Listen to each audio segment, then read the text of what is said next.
mga guys, ito na yung malayo na yung tsura niya doon sa maluwag na. Kaya maaaring yan ay pumapalo. So kinambit na yung isa. Kaya meron na siyang play. Nalaro na siya. Tsaka medyo matigas na. So siguro ito 11 years. So what's up mga amigo? Good morning sa inyo. For today's video, tayo ngayon ay papunta sa ating mekaniko. Kasi itong si Rex, yung ating camper van, yung Star X natin, ay yung nga, yun, di ba, nung nakaraan, mapansin nyo sa mga doon sa update ko, ginawa ko yung pangilalim niya, yung sa may stabilizer link, nilagyan ko ng washer. Alang, meron pa rin siyang tumutunog. So, yun yung aking gustong ang pag-estima ko ay parang galing sa mga clamp bushing. So yun yung ipagagawa ko kasi hindi ko na kayang gawin yun dahil nga medyo nagkaedad tayo. So past 30 ang gagawin.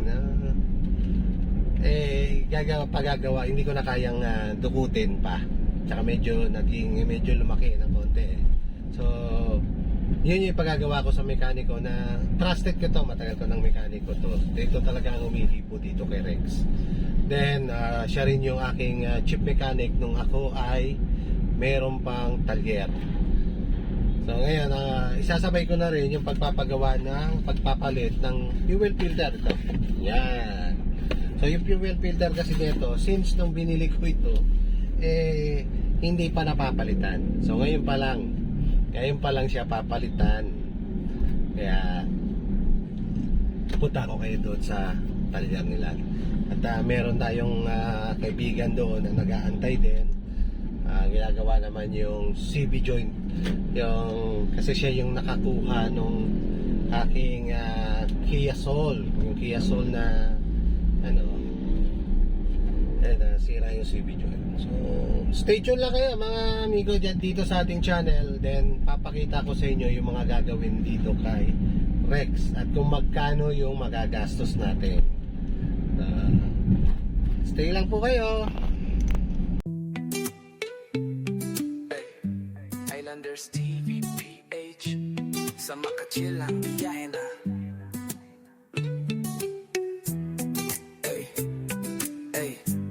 Islanders TV PH, kwento sa hangin, simoy ng umaga.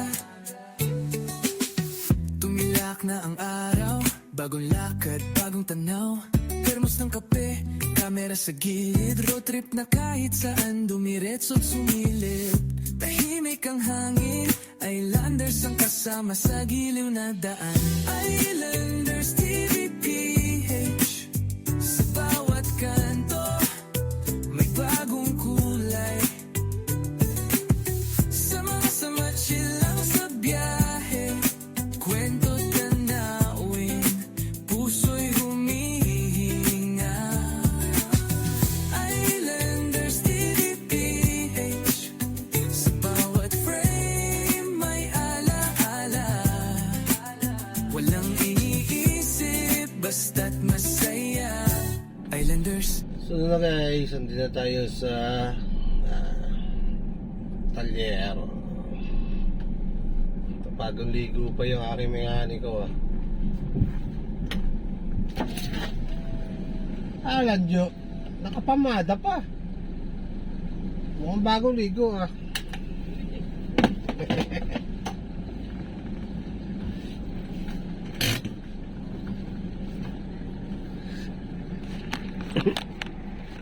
Ito yung kaibigan ko, tingnan nyo. Nagpapagawa ng sakyan, umiinit ng ulo. Ayan, tingnan, ayaw mo. Ayan. Tingnan, pag nagpapagawa ng sakyan, nasisira ulo. So yun amigo, dahil inabot naman na tayo ng tanghali at nakapaklas pa lang. Kumain muna kami dito sa Pares Gala, pero sa lahat ng Pares ng Gala dito sa Bulacan, itong nasa Bukawi na ito yung masarap na paresan na Pares Gala. Kaya talagang pinupuntahan namin ito. Kaya lang talagang marami kumakain dyan. Nandito tayo, nasa tabi lang yan ng highways ng MacArthur. Inaantay ko lang yung kasama ko yun, kumakain pa. So yan. Amigo, nandito na tayo. Yan, ito yung binaklas. Lalo naman yung si Rex. So, bumalik na kami dito.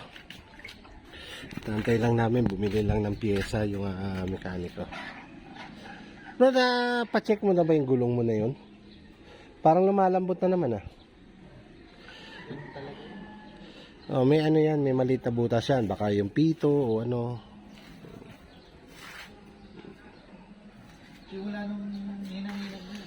So ito amigo, dito tayo ngayon sa bilihan ng mga pyesa, mga auto supply.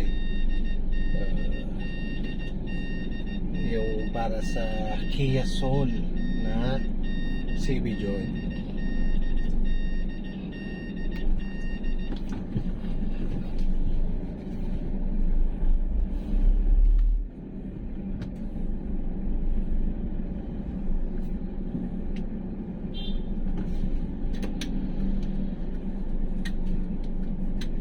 So ayan.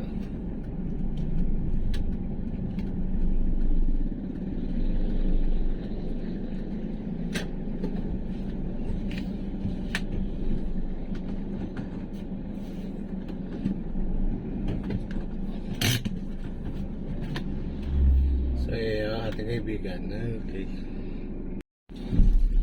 So, mga amigo, ito ang mahirap na magpapagawa ka lang. Yung masabay ka sa isang kaibigan, naging service pa yung sasakyan. Libre ka pa sa pagkain. Oo. Pero issue na, ako pa nagpananghalian, ako pa nagpabuko. Well, ayaw talagang bumunot.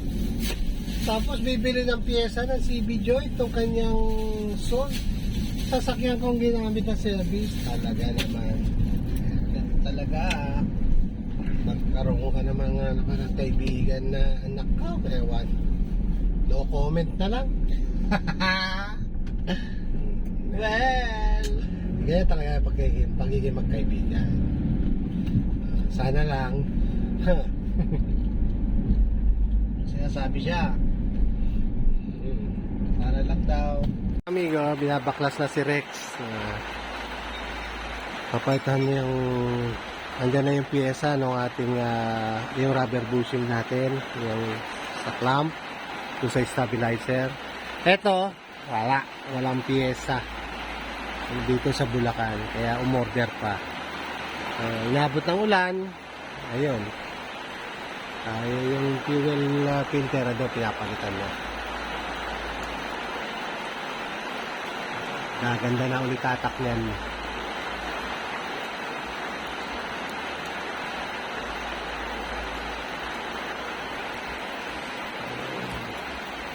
Ito yung kaibigan ko. Wala, iwan yung sasakyan niya. Tulog siya dito. Tulog ang sasakyan dito.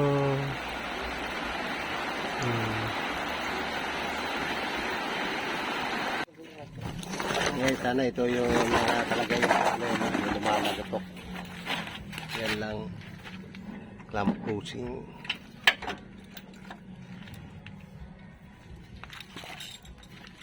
Mga guys, ito na yung malayo na yung tsura niya doon sa maluwag na.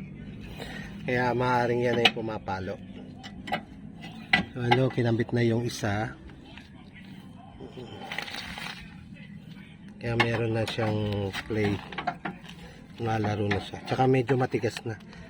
So siguro ito 11 years. Kasi 2014 model ito. Since nung makuha ko ito hanggang ngayon 2025. So nasa 11 years na siya. Kaya makita nyo, ang laki na ng diferensya. Ang laki na ng diferensya ng butas. Baga sa maluwang na. Kaya mamaya ma-observe. Yung pinagpalitan, ayan, okay. So ayos na. Ayan na, nakatindig na ulit. Ayan. Ayan. Nakabit na rin yung isa. Wala, talagang sobrang luwag na pala talaga. Kaya, maiingay na talaga yung sasakyan. So, ito na. So, nakabit na rin yung ating fuel filter. Ando na rin. So, mag-i-start na lang kami mamaya. Nantay ko lang yung aking mekaniko. Meron lang ako ipapacheck na parang maingay dito. So, start lang ako. Fire up muna, fire up. So, ayan mga amigo. Andito na tayo ulit sa papunta sa Tabaria. Saan wala na ako ng pamanta. Okay naman na yung ginawa. Wala na yung maingay. Yung lumalagot to. Kaya, success yung ating pinagawa. Talagang buti talaga pinagawa ko. Napakahirap ikapit. Abonong alang 400. Lalabas din yan. Maghanap ako ng damay. Amigo, ito na si Rex. Nakauwi na kami. Okay na siya. Maayos na ngayon itong si Rex. Wala na siyang maingay sa kanyang under chassis. So, ginawa kanina yung kanyang stabilizer o yung clamp bushing ng stabilizer. So, okay na. Wala nang problema. Tahimik na ito. Wala na yung mga kumakalampag sa ilalim. So, hanggang dito na lang itong video natin, amigo. Kung meron kung hindi pa kayo nakapag-subscribe, please subscribe and click ang notification bell. Then, paki-like and share. So, see you on my next video. All goods.